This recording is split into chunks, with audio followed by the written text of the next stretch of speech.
Verhale van hoe mense by die Here uitgekom het, bly van die mooiste en kosbaarste verhale. Die Here kry mense op verskillende plekke. Baie mense het hom glad nie geken nie, en toe daar iets in hulle lewe gebeur wat maak dat hulle hom geken het. Party het hom geken, toe het hulle afgedwaal, en het is so mooi hoe hulle weer teruggekom het. Maar vandag gaan ons kyk na die Here se ideale manier om mense deel van sy koninkryk te maak.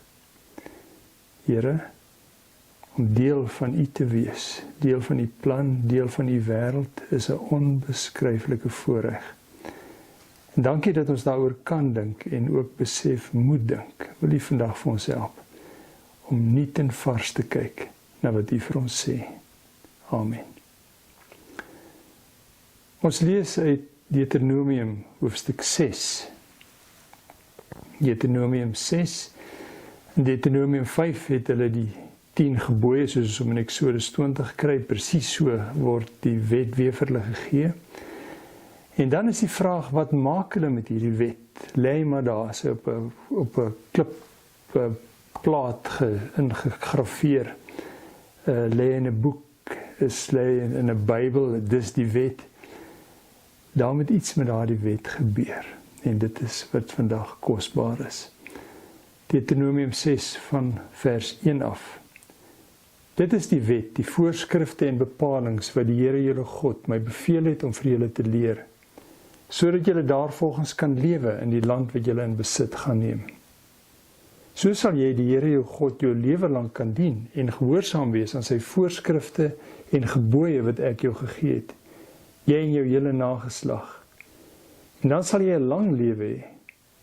As jy luister, Israel, en as jy gehoorsaam is en lewe volgens my gebooie, sal jy voorspoedig wees en uitermate baie word in die land wat oorloop van melk en honing. Dit is wat die Here, die God van jou voorvaders, jou beloof het. Luister, Israel, die Here is ons God. Hy is die enigste Here. Daarom moet jy die Here jou God lief hê met hart en siel en met al jou krag. Hierdie gebooie wat ek jou vandag gegee het, moet in jou gedagtes bly. Jy moet dit inskerp by jou kinders en met hulle daaroor praat, as jy in jou huis is, en as jy op pad is, as jy gaan slaap, en as jy opstaan. Jy moet dit as herinneringsteken vasbind aan jou hande, en dit moet 'n merk op jou voorkop wees. Skryf dit op jou deurkosyne en op jou stadspoorte. Tot sover. Die Here begin op vreemde maniere met die wêreld, met mense, as hulle klein is, as hulle babas is. 'n Baba is 'n baie interessante ding. 'n Baba is nie in staat om te besluit wat vir hom reg is nie. 'n Baba is 'n gevaar. Iewers in navorsing het hulle gesê dat dit belangrik is dat babas nie in staat is om sterk goed te kan doen nie. Hy is net nie in staat nie, hy is te klein. Al is hy hoe kwaad en omgekrap, al slaan hy hoe hard, hy kan niemand seermaak nie. Maar as daai baba met die hoeveelheid aggressie en woede en eie sin, hy wil nou sy behoeftes bevredig, hy wil dit nou hê, en hoe kwaad hy word vir mense wat dit nie vir hom gee nie. As hy in staat was om met 'n volwasse liggaam daai woede in hom te hê, sou die aarde 'n bloedspoor gewees het. So is geweldig belangrik dat wanneer kinders klein is, hulle nog nie in staat is om te kan seermaak nie, hulle in 'n veilige omgewing is, waar mense hulle buie en hulle nikke kan hanteer. En dis waaroor kinderopvoeding gaan. Kinderopvoeding beteken dat ons kinders in staat stel om binne die spoor te bly. Hulle wil nie. Hulle wil doen wat hulle wil eet wat hulle wil gaan slaap wanneer hulle wil sê wat hulle wil totale beheer oor hulle lewe hê, maar jy kan hulle nie los nie. Hulle kan nie self besluit nie. Daarvoor het hulle mense nodig, wat hulle leer om hulle lewe binne 'n baan te beweeg. En dit sien 'n mens, wanneer kinders nie daardie riglyne, daardie grense het nie, is hulle aaklige mense, is hulle 'n gevaar vir hulle self en vir die samelewing. So wat die Here doen met 'n klein babietjie, is om 'n veilige omgewing te verskaf, waarbinne hy kan ontwikkel en kan leer om op die spoor te bly. Dis hoe 'n kind se waardestelsel gevorm word. Hy weet niks van waardes nie, hy weet nie van eerlikheid, hy weet nie van vriendelikheid nie, hy weet nie van dankbaarheid nie, hy weet nie van hardwerkendheid nie, niks nie. Voordat hy kan, kom die Here en hy neem beheer van daardie kindjie en hy maak hom gereed vir sy eintlike taak. En ek wil dat julle gou saam met my na hierdie merkwaardige stukkie kyk van 'n Oekraïense prediker, Vlad Savchuk, wat op so 'n kunstige manier vir ons die wese van die verbond aandui, van dit wat gebeur tussen ons en God as hy met ons begin. Could you come this way? Let's give a round of applause to the Son.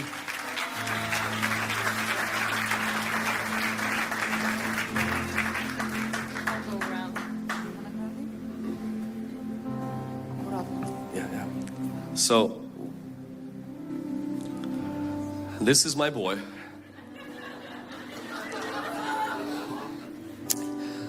He still hasn't called me Papa yet. He doesn't know how to crawl. He doesn't know how to speak. He has not washed the dishes yet. He hasn't cleaned the house yet. Honestly, he has cost me a lot of money, a lot of time, and sleep as well. I wanted him before I met him. I chose him before he even opened his eyes. I longed for him before he even came on this earth. His position in my heart, he's never worked for this position, never qualified for this position. And this position is he's a son. It's been given to him because of his birth, not because of his efforts. He will always stay my son when he learns to walk, speak, clean, go to school. His condition will always change. His position remains the same. See, you have to understand, in order to passionately pursue God, you must understand is that your position in God's heart will always be the same. You are God's child. He says, you didn't choose me, I chose you.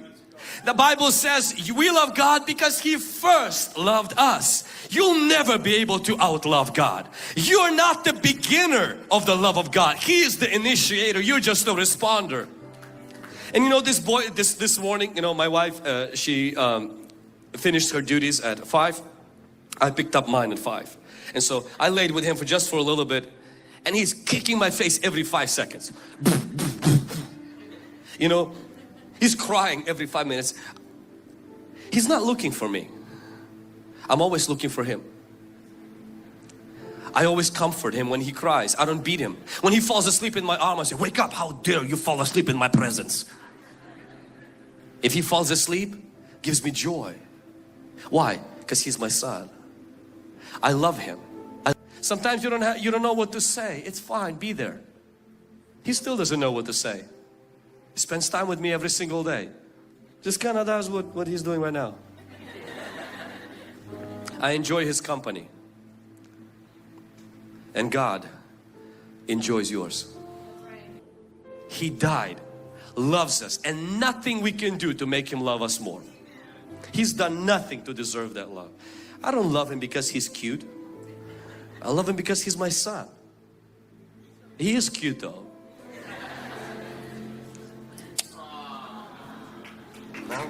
Go to your mother.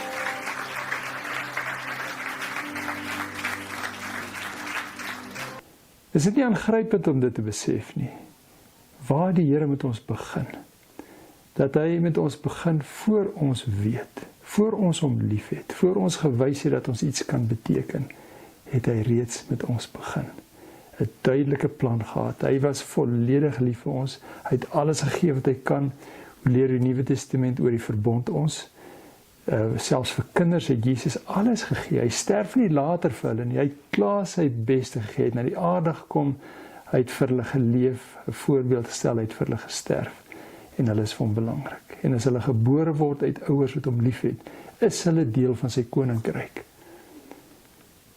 So, hoe werk dit dan? Dat hulle uiteindelik op die spoor kom en besef dat hulle deel is van die koninkryk. Nie dit later word nie. Nie eers as hy sy gehoorsaamheid wys nie. Hy is dit reeds. Hy begin dit inpas by dit wat hy reeds is. En wat 'n aangrypende gedeelte is Deuteronomium 6 as hy dit vir ons beskryf. As hy sê, ek het vir jou hierdie voorskrifte, hierdie gebooie, hierdie riglyne, waardes, spore gegee, wat binne jy moet beweeg. En hierdie voorskrifte sê hy, moet in jou hart wees. Die woord wat hier gebruik word is gedagtes, die woord wat die Hebreëus gebruik het, is moet in jou hart wees. Dit beteken, dit moet in jou diepste innerlike wees. Dit moet wees hoe jy is. Waardes is nie iets wat ek maar af en toe gaan besoek of net van hulle gebruik nie. Waardes beheer my hele lewe. Dis alwaar ek dink. En my taak is dan om hierdie waardes in 'n kind se lewe in te dra. En hoor hoe onbeskryflik mooi beskryf die Bybel dat hy sê jy moet dit by jou kinders inskerp. Dis 'n sterk woord wat beteken dat dit absoluut die spits moet wees wat hulle lewe dryf. Jy moet dit inskerp. Die woord is ook skerp, die Hebreëse woord. Inskerp by jou kinders en met hulle daaroor praat. Hierdie waardes is bewuslike dinge. Dis nie dat my kind maar my dophou en dan leer hy so toevallig nie. Ons praat oor die goed wat ons doen. Ons praat oor die lewe, oor die uitdagings wat ons het, oor die waardes wat ons het. Ons praat oor eerlikheid en hardwerkendheid. Ons praat oor liefde vir mense, liefde vir ons vyand. Presies wat die Bybel ons leer. Jy moet daaroor met hulle praat. Maar hierdie praat is natuurlik met woorde en dan nou ook met 'n lewenstyl wat pas by hierdie woorde. En as jy dit doen, maak jy 'n ongelooflike belegging in hierdie kind. Hy sê met hulle daaroor praat as jy in jou huis is. So die gewone aktiwiteite binne ons huis kan hy sien, maar hier is die Here belangrik. Jy kan dit sien aan die prente in die huis, jy kan dit sien aan die waardes in die huis, aan hoe goed skoon is, hoe binne die huis met mekaar gepraat word, dinge wat toegelaat word, wat nie toegelaat word nie. Jy moet daaroor met hulle praat, sê, as jy op die pad is, as jy uitgaan, jy gaan in die lewe in, jy ry in die kar, en jy sien om julle dinge gebeur, jy sien mense swaar kry, jy sien mense wat net aankom, en wat vriendelikheid nodig het. Jy praat oor die tipe mense wat ons in die lewe mee te doen kry, mense wat die lewe vir ons moeilik maak, goeie mense wat die lewe vir ons maklik maak, hoe moet ons oor hulle dink, hoe moet ons oor hulle optree, as jy op die pad is, jy moet met hulle praat as jy gaan slaap. Die einde van elke dag is 'n stuk stop en terugdink oor wat het vandag gebeur voor ek gaan slaap. Kom ons dink weer wat gebeur het. Kom ons dink weer wat is belangrik. Kom ons dink weer hoe ons te min aan die Here gedink het. Kom ons sluit die dag saam met hom af. Ons vra vergifnis, ons vra sy bystand, ons sê dankie voor jy gaan slaap. En dan sê in die oggend as jy opstaan, is dit die eerste ding wat jy doen. Jy storm nie maar net uit nie, jy gaan nie net op jou met jou agenda aan nie. Jy stop eers, dink oor wat voor lê, dink oor die uitdagings, bevestig weer ons waardes, bevestig weer die Here se plek in ons lewe. Hy sê jy moet dit as 'n herinneringsteken vaspunt op jou hande. Dit beteken in wat jy doen, moet mense kan sien en met jou kind kan sien dat die Here vir jou belangrik is, dat jy eerlik is, dat jy hard werk. Jy moet dit as 'n merk sit op jou voorkop. Dit wat jy dink, jou gedagtes gaan oor die Here, wat hy verwag, wat hy ons toelaat. Skryf dit op jou deurkusyne en op jou stadspoorte. So dit is deel, as ek by my huis uitgaan op die kusyne, die dosent het eenslag vir ons gesê, as jy by die kerk uitstap, was daar 'n kerk gewees wat bokant geskryf het, nou betree jy die sendingveld. Kerk is nie verby nie, nou begin hy. Nou begin jy in die wêreld in te gaan waar mense God nodig het. As ek deur my deurkusyn gaan, dan weet ek net, ek is nou in die Here se wêreld. Dis sy bome, dis sy straat.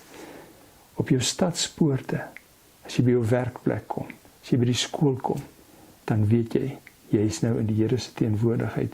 Jy kan as dit ware stop en 'n gebed doen voor jy uit jou kar uitklim. So as die Here kinders vorm, dan doen hy dit deur mense wat totaal oorgeneem is, totaal bewus is, vol is van die Here, van sy waardes, van sy rol in ons lewe. En dis een van die wonders, dat wanneer ons hierdie taak vervul, dan gebeur daar met ons iets. So as nie kinders leer maar by die skool nie, en leer maar toevallig by ons nie, dis 'n bewustelike proses, waarvan ek totaal deel is. Maar my kind my as het ware dissiplineer en dwing om te gaan dink oor my waardes en van die goed reg te stel. En dan klink tafelgebede anders. Sien maar net 'n rympie wat ek sê wat elke keer dieselfde klink nie.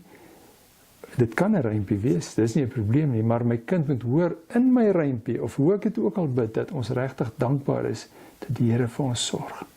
Dat ons bevoorreg is om as gesin saam te kan wees. Dat ons kan eet, dat ons 'n toekoms het. Amen.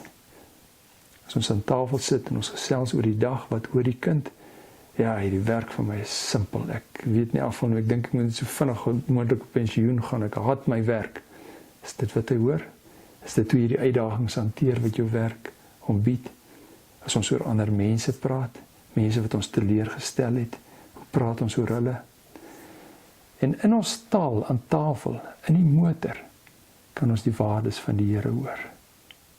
En natuurlik beteken dit dat dit 'n kring is wat voltooi word. Ons doen dinge, ons probeer dinge reg doen, ons maak foute.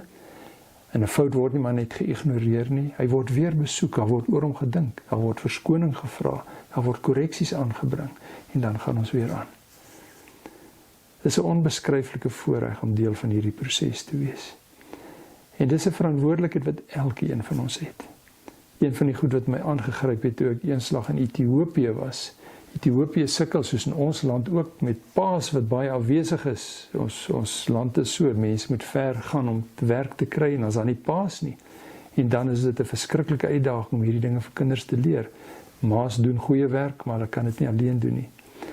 Ethiopië het 'n stelsel dat elke mens 3 mense in sy lewe het. Jy het in die eerste plek natuurlik jou gesin, jou ouers, na wie jy opsien en by wie jy leer. Maar dan het jy behalwe jou ouers nog 'n mentor, 'n ander persoon wat jy kies en na toe gaan en tyd met hom spandeer oor die lewe en lesse by hom leer. Dan het jy belangrik 'n derde persoon en dit is iemand wat jonger as jy is, wat na jou toe kom en by jou kom leer. Selfs kinders het dit. Selfs jong kinders het nog 'n jonger kind wat na hom toe kom en vir wie hy voorbeeld stel. In die oomblik as ons soveel kontrole in ons lewe het, dan word dit makliker om van die Here bewus te wees en om hom te volg en om hom te dien. Mag die Here vir ons help om hierdie te verstaan en ernstig te neem. Here, dankie vir die wonder dat ons by U kan wees en dankie vir hierdie meesterplan wat U het om 'n klein monstertjie iemand te maak wat U liefhet en wat vir ander voorbeeld stel. Ons is aangegryp deur die plan en ons wil deel wees daarvan. Help ons, Here. Amen.